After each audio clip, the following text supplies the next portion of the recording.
As you come to understand the importance of fine art, music, stories, and poetry, you may be wondering where you can find inspired works that will preserve a culture of faith, family, and freedom, and a love of the good, the true, and the beautiful for you to use with your family.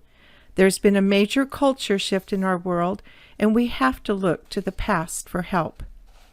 So I would like to now help you catch the vision of what the Forgotten Classics Family Library is, and more importantly, what it can do for you and your family. Then I'll walk you through all the different series that are available. I was astonished to learn that a gold mining company will mine anywhere from 2 to 90 tons of ore just to process 1 ounce of gold. And yet, that gold is so precious, it's worth it. Have you ever thought about what makes gold so valuable? Well, for one thing, it's so shiny and pretty. And that shine and luster doesn't fade over time. Gold doesn't corrode, it lasts, and we can use it to buy things we think will make us happy. History shows the great lengths people will go to get gold, gold, and more gold, just like our friend King Midas. When I discovered a treasury of old books, I learned that they were written in an era known as the Golden Age of children's literature, the perfect descriptive name for stories that have not lost their luster or their value even after hundreds of years. The writers of that golden age of children's literature had to sift through tons of sand and rock and debris to mine for the gold in literature, art, music, poetry, history, biography, and nature, which they then preserve for a new generation of young people. Their gift is they wrapped the gold in stories to help us see and feel. And now what I've tried to do is take some of that gold and put it into a small family library that will fit in your home, and I've called it the Forgotten Classics Family Library. Everything in this library is taken from the writings of that golden era. The word classic, by Webster's definition, means pure, correct, and refined. The classic stories are like gold for our souls. Fairy tales, myths, and epic and legendary tales have endured because they are wrapped around nuggets of truth. They shine, and generation after generation has been attracted to and found great value in them. Yet, after traveling so far, today they are being neglected and forgotten. We are inundated with information, and hundreds of new books are published every single day. If we're not careful, we may wear out our lives shoveling the 90 tons of worthless rock and debris and die as spiritual paupers. The Forgotten Classics Family Library offers you the gold. Before I walk you through the different series, I want to help you understand there is a design in how they unfold. Let me try and illustrate why that matters in this way. I had my grand piano service not long ago. As the technician took the piano apart, I marveled at the complexity of the pieces, and I reflected, someone didn't sit down one day and say, I think I'll build a piano. Behind my piano were hundreds, if not thousands, of stories of people spanning as many years who sacrificed and labored to bring forth knowledge that the next person could build upon. Long ago, someone had to first identify musical tones, and then someone else developed a scale based on those tones, and someone else provided a way of notation. Most of their names have been lost along the way. Then came many experiments in creating instruments to produce sound, and far, far down the path, it took patient musical geniuses to discover the secrets behind the effect music has on us. When I sit down at the piano and open up a piece of music and play, I am the blessed one who gets to enjoy the fruit of all their labors. You might say, I live in the great day of the harvest. When God created our world, He had an end in mind. He knew what fruit He hoped to have from His labors. When you look at ancient literature, you can see that from the very earliest days, He planted an idea in the hearts of His children of a great kingdom of great happiness. And if you have eyes to see and a heart to understand, You'll find he has hidden clues everywhere on how to build that kingdom, and you will recognize a work that has been going on since the beginning of recorded history. It has been a process wherein each succeeding generation has built upon the labors of the previous one. The laws of the harvest are in play. Nothing can be reaped today that was not sown in the past, and you cannot speed grow a garden. In the childhood of mankind, you find simple stories that seem to spontaneously spring out of the hearts of the ancient people. These fairy tales and myths and legendary heroes contain seeds of truth, like there is good and evil, right and wrong. There are higher beings who care about us, and that no matter how hard life is or how unfair, there is hope of a happily ever after. There were life messages built in them to teach us how to be happy. I have found the same nuggets of truth in all lands and among all cultures. These stories were not written down in the beginning. They were shared orally, by heart, through song and rhyme and imagery, and passed down from generation to generation, each one refining and polishing along the way. Then great writers drew upon this storehouse of perennial truths and wove them into their literature. Musicians wove them into their compositions, artists into their paintings, poets into their verses, which now inspired generations of men and women to live lives that were nobler and purer. The treasures of truth served as an uplift to humanity. And then the stories of their lives were recorded in the pages of history for generations that followed to be inspired by them and to become even wiser than they were.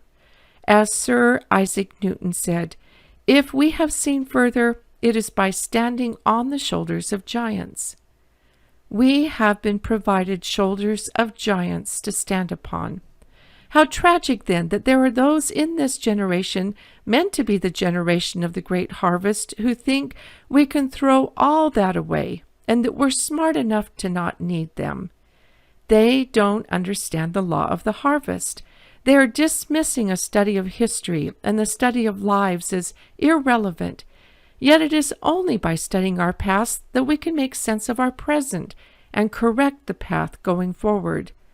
They are clearing library shelves of classic literature, of Homer, of Shakespeare.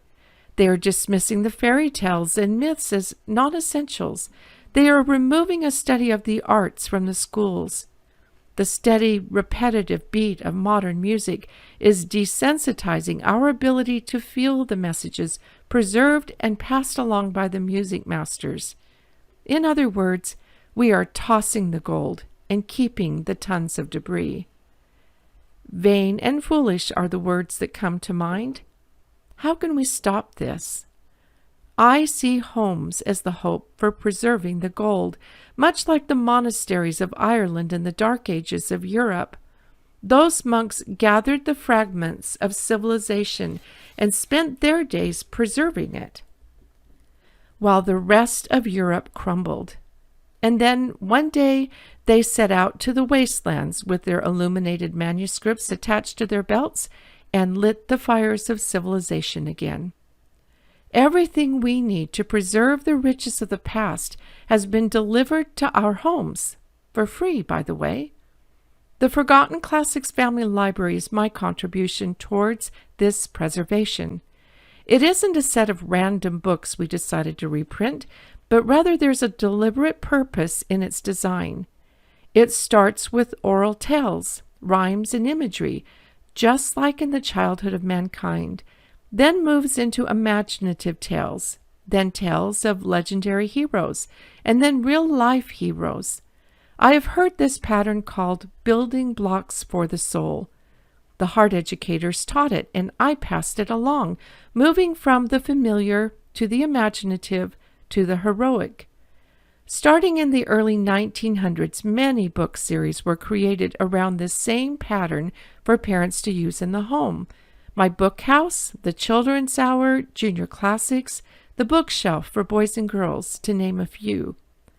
One of the first series I created was the Story Hour series. I wanted to give you a sampling of the kind of stories you would be searching for if you wanted to unfold this developmental pattern with your own children. I didn't expect to grow the Forgotten Classics to be as big as it is, but over the years I've seen how hard it is getting to come by stories like these, and I wanted to provide as many as I could, always searching for the best of what was available to me. So let me use the Story Hour series to better unfold this pattern for you. I mostly had children under the age of 8 in mind when I created this series, but it's a great starting place for anyone. Once you understand what you're looking for, you can certainly build your own library with books of your choosing. I'm simply offering a library of convenience. The first lessons are best delivered through the music of your voice, just as in the early days of mankind. That's an important part of the pattern, oral before written. So the first stories are meant to be delivered as read-alouds. The Story Hour starts with 2 volumes for the youngest child, whose preferred languages are pictures and rhymes.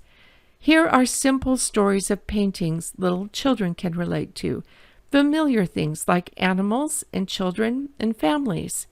It helps you as a parent see the kind of stories you can tell to go with paintings like these, and to give you ideas of the first kinds of art you will want to share with your children. It also includes a book for you as parents to deepen your own appreciation for fine art. Stories and Rhymes includes Mother Goose rhymes, vital for preparing your children to fall in love with poetry. Mother Goose has tremendous ordering properties for the young child's brain. Also, you'll find simple beginning stories that have been familiar favorites for generations, perfect for telling by heart. There aren't pictures for these stories. They are meant to be carried by the music of your voice, and for a child to paint his own pictures in his imagination. Then we move into the imaginative stories, fairy tales and myths, where children begin to get a sense of right and wrong, good and evil, while building their powers of imagination, so vital for everything else that follows. History is very difficult to comprehend without an imagination, especially a moral imagination.